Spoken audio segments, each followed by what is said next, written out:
Hi children, this is your ANR sir. Today I have come up with a new concept in General English all for competitive examinations. It is fill in the blanks with right word. It is fill in the blanks with right word. Here is your first sentence. Bread is made of dash. Bread is made of dash. FLOR flour. FLOUR flower. FLOWR flower. FLOR floor. FLOUR flower. FLOWR flower. पहले इन तीन words का meaning Hindi में जानेंगे। FLOWR floor का मतलब जमीन। FLOWR floor का मतलब जमीन। FLOUR फ्लावर का मतलब आटा। FLOUR फ्लावर का मतलब क्या है? आटा। FLOWER फ्लावर का मतलब क्या है? फूल। तो दिया गया सेंटेंस में सही वर्ड होगा FLOUR फ्लोर, आटा। FLOUR floor. Bread is made of floor. Bread is made of floor. Here is your second sentence. An oil lamp needs a dash. An oil lamp needs a dash. Here are your three words. WEAK weak, WEEK weak, WICK wick. WEAK weak, WEEK weak, WICK wick. पहले इन तीन words का meaning Hindi में जानेंगे। WEAK week कमजोर।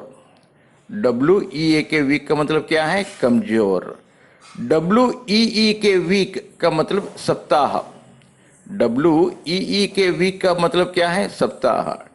WICK week का मतलब बत्ती। WICK week का मतलब क्या है? बत्ती। इसलिए दिया गया वाक्य में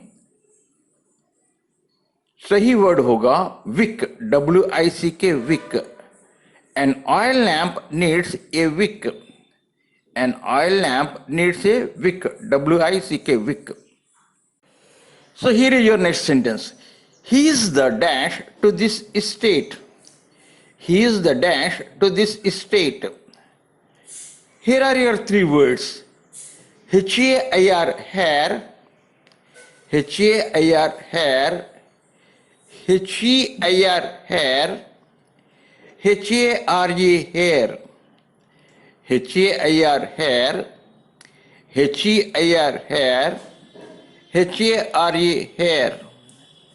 पहले इन तीन शब्दों का मीनिंग हिंदी में जानेंगे। HAIR hair का मतलब बाल।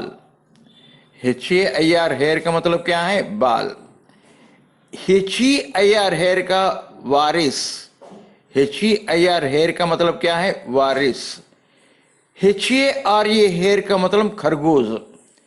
HARE hair का मतलब खरगोश। इसलिए दिया गया वाक्य में सही वर्ड होगा HEIR hair वारिस। दिया गया वाक्य में सही वर्ड होगा HEIR hair Waris. He is the heir to this estate. He is the heir to this estate. Here is your next sentence. I am tired of listening to dash. I am tired of listening to dash. ADVIC advice. ADVIST advise. ADVIC advice. ADVIST advise. दोनों का meaning एक ही है, सलाह। लेकिन advice क्या है? Noun है। ADVIC advice क्या है? नाउन है। ADVIST एडवाइस क्या है? वर्ब। यहां पर टू क्या है? प्रपोजिशन है। प्रपोजिशन के बाद नाउन आएगा।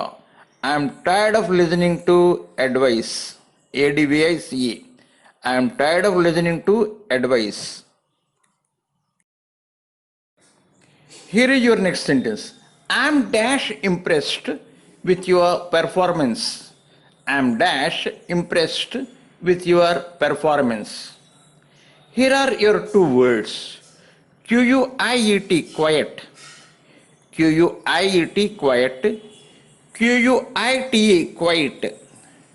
Quit, quiet. पहले इन दो वर्ड्स का मीनिंग हिंदी में जानेंगे. क्यूट, क्वाइट का मतलब शांति. क्यूट, क्वाइट का मतलब क्या है? शांति.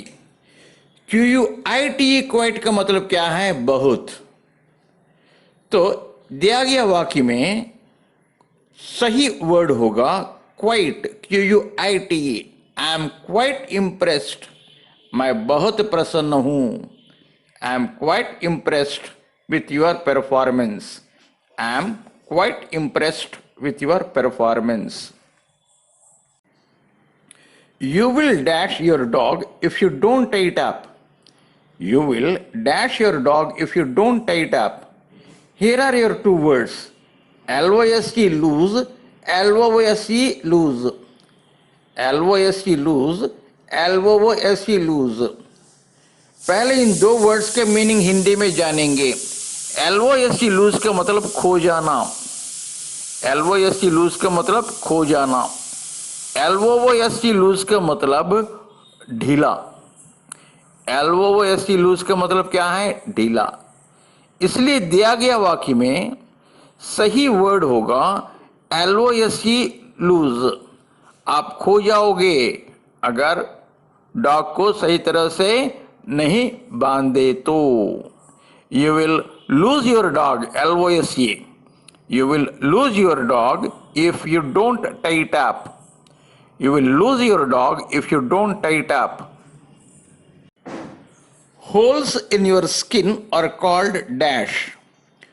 Holes in your skin are called dash. Here are your three words. PORES, pores. POURS, pores. POORS, pores. PORES, pores. POURS, pores.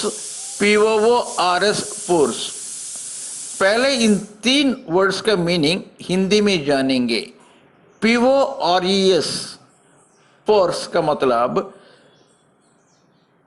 शरीर में जो छोटे छोटे छिद्र होते हैं स्किन के ऊपर, उन्हें पोर्स कहते हैं. POURS, पोर्स का मतलब भरना. POURS, पोर्स का मतलब भरना. POR, पोर का मतलब गरीब. इसलिए दिया गया वाक्य में आपका सही वर्ड क्या आएगा? PORES, pores. So holes in your skin are called pores. PORES. Holes in your skin are called pores. PORES. Here is your next word. A is tall and B is short, but the dash is stronger. A is tall and B is short, but the dash is stronger. Here are your two words. LATR, latter. LATTR, latter. LATR, latter. LATTR, latter. LATR, latter का मतलब बाद में. LATR, latter का मतलब बाद में. LATTR, latter का मतलब बाद में आया हुआ. समझे? A is tall and B, बाद में कौन आया? B. बाद में किसके बारे में बताएं? B. Is short, but the latter, LATTR सही वर्ड है. LATTR यानी क्या है? ये टॉल है. B शॉर्ट है. लेकिन बाद में कौन आया? A और B में B. B, the latter means B. The latter is stronger यानी B stronger है. A is tall and B is short, but the latter, LATTR, latter is stronger. Here is your next sentence. We have a dash to clean our body. We have a dash to clean our body. BATH bath, BATHE bath. BATH bath, BATHE bath. दोनों का meaning एक ही है, नहाना। दोनों का meaning एक ही है, नहाना, लेकिन एक नाउन है और दूसरा वर्ब है। BATH नाउन है, BATHE वर्ब है। यानी यहां पर नाउन का प्रयोग होगा या वर्ब का प्रयोग होगा। आगे क्या है? ये है आर्टिकल। नाउन के आगे क्या होता है? आर्टिकल होता है। इसलिए उस ब्लैंक में BATH बाथ लिखना चाहिए। We have a bath to clean our body. We have a bath, BATH, to clean our body. Here is your next sentence. We dash to enjoy ourselves with no thought of cleanliness. We dash to enjoy ourselves with no thought of cleanliness. Here are your two words. BATH bath, BATHE bath. BATH bath, BATHE bath. तो यहां पर क्या आएगा? Verb का प्रयोग करना चाहिए। We bathe to enjoy ourselves. We bathe to enjoy ourselves with no thought of cleanliness. We bathe to enjoy ourselves with no thought of cleanliness.